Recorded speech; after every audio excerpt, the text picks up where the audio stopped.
another great performance. You had a few minutes to think about it. How are you feeling about the fight? I feel great, man. I feel great. We're still here, you know. I told you guys that was the motto. We're still here, you know. The motto of this fight was still here. Remind them. I mean, I think I screamed at half of you guys already out there. So. That's how I felt. Yeah, was that just because of you felt maybe you were being overlooked since the last fight, and you wanted to just remind people, hey, I'm still one of the best in the world? Oh, you're only as good as your last fight. And I told you guys I had that bulk fight. That was the last fight, the last taste that they had of me, and here's what it is. You know, I was here with that Cater fight. I heard the same thing all over again. That Arnold was going to be the guy. He's going to break my chain. He's going to put him too slow, too old, whatever it is. And we went out there. We got to prove it. You know, I want to go out there, hit, not get hit.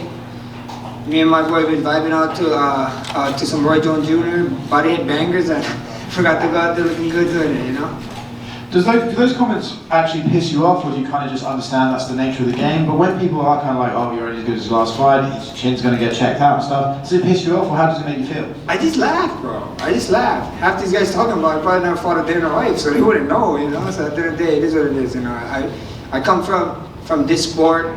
I'm in the gaming world. Oh my gosh, the gaming world is even more worse of shit talkers, so at the end of the day, it's all right. Yeah. Well, the last 10 seconds were pretty exciting. There was a little bit of a throwback there. Huh? Pretty fun, yeah. I mean, he was coming. I thought he was gonna come more sooner in like the 4th or 5th.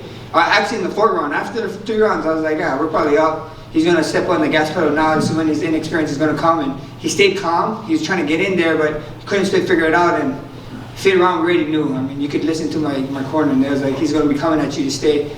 You know, don't get lazy, stay active the whole time. And yeah, the last 10 seconds, he kept throwing. So I was like, throw back. Yeah.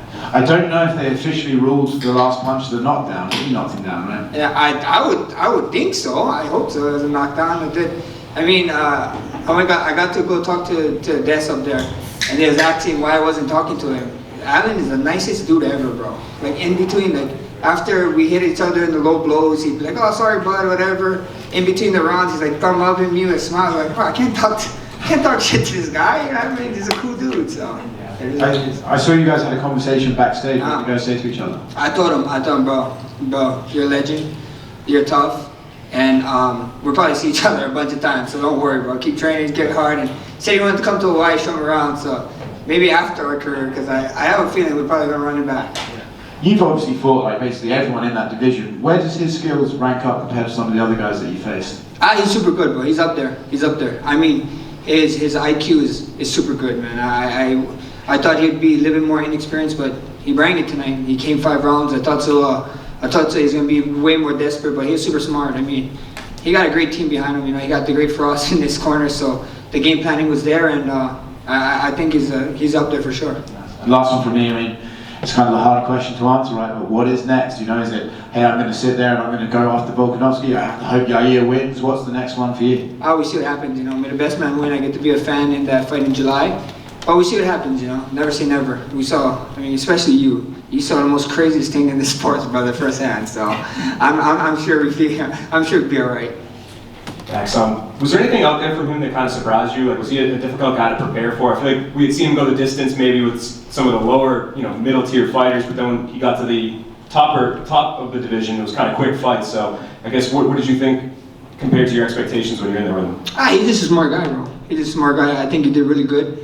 And just an awesome guy, and he was a thick boy, dog. Oh my gosh, he was pretty big. I was tripping out. He was like a bodybuilder, you know, like no legs, but just upper body like a tank, you know, almost like a Vogue. So it was pretty crazy. I was like, bro, these guys are so weird with their body type like this. It's kind of confusing. Yeah. And I guess also like for you, just coming off of a little bit of a layoff, how do you stay so like we were talking like you just seem so calm in there, like you know, I guess without fighting once every couple months, how do you kind of keep that mentality just being there so much? Bro, we've been in what is it? How many fights I have? Do you know how much fights I have in the UFC now? No, like 24 now or 25, something like that, bro. It just another day in the park, you know, like. Before the walkout, me and my team were just talking regular stories of what's going on, you know, like what we're doing after, you know. So at the end of the day, it's just something that we just been here, we know what it is, and we're gonna get the job done. Yeah, and he landed a few good shots on you, but were there any that ever like rocked you or anything, or is it you seem to take them very well? No, it's more piss off, right? It's everybody's gonna try to land this stupid punch. It's just they're gonna jab and then they're gonna throw this overhand because my stupidity, I moved straight back instead of getting to an angle. And every time I move straight back, if you get one to take back, I'm getting landed by something big, a kick or one kick he landed like maybe like, I think so, I can remember like 5 or maybe 8 overhand lifts and a couple right hooks. I'm like, bro, come on. Like, I already know what they're gonna do. They're putting a jab in my face and stepping in deep with a big overhand, you know, so that's just on me. Thanks, man. Max, in the featherweight division, you sort of look at all the top contenders who are in there with you. You've kind of faced most, if not all of them now, and it's kind of like a rematch tour at this point if you're carrying on at 45. Are you also potentially considering jumping up to 55, taking some new challenges on at 55 and maybe splitting your time between the two divisions just to freshen things up? We see what happens. We see what happens. Never say never, man. We can talk to the UFC and see if they let them do that. They don't like people splitting their time too much. But the beautiful thing is when you get a belt, you can do whatever you want. So that's the main goal right now. And give us a prediction for the next title fight at featherweight. How do you think that's going to go? I think it's going to be a way more contested fight than people think it is going to be. Yair is a super awkward guy to fight just because he's fast and lanky and spinny and flashy. And Volk is just a super hard guy to get ready for. You know, you can't even find training partners just like Volk, bro. The guy's like the thing. You know, it's weird. So at the end of the day, I think it's gonna be an exciting fight, and I just get to be a fan, bro. I'm not gonna guess anything.